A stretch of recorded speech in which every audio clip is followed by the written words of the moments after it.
माझी आधीची बॅग खराब झाली आहे म्हणून मी माझ्या मिस्टरांना म्हटलं होतं की बॅग घेऊन या आणि त्यांनी ही 1,500ची बॅग आणली. हो, मला असं वाटतं कधी-कधी नवऱ्यांना काम सांगणं ना चुकीचंच वाटतं. ते आपण स्वतः जाऊन केलेलं बरं बरं. कारण मी गावाकडं राहिलेली आहे आणि मला एवढ्या महागड्या वस्तूंची काही सवय नाही आहे.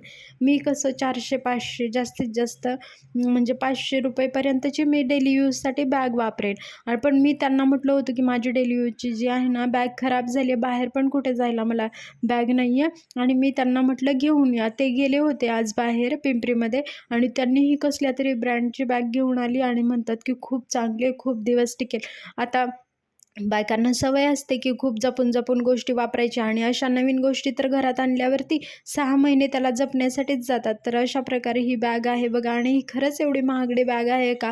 ही म्हणजे परवडली का मला हे नक्कीच सांगा. आणि मला असं वाटलं की मी तर त्यांना बॅग आणायला लावून चूकच केली. कारण डेली यूजसाठी एवढी महागडी बॅग कोण यूज करतं काय? एवढा जॉब माझा आय-टीमध्ये वगैरे असा नाही आहे की एवढी महागडी मी डेली यूज करू. ही तर मी कुठे गावाला गेले तरच यूज करणार आहे. आणि मी त्यांना म्हटलं की एवढी महागाची बॅग आणायची काय गरज होती? तर ते म्हणतात नाही, आपण छोट्या-छोट्या वस्तू ज्या असतो तो सारखी-सारखी खरेदी करण्यापेक्षा म्हणजे कधीतरी केलं म्हणजे एखादी चांगली वस्तू घेतली तर ती खूप दिवस जाते. पण मी तर एवढी महागडी वस्तू कधी वापरतच नाही. आणि बघा अशा प्रकारे ही बॅग आहे. खूप स्पेस आहे याचा, मोठी आहे, चांगली आहे आणि सॉफ्टसुद्धा आहे. डेली यूजला खूप छान आहे. तर तुम्ही नक्कीच मला सांगा ही परवडली का? भेटूयात माझ्या पुढच्या व्हिडिओमध्ये.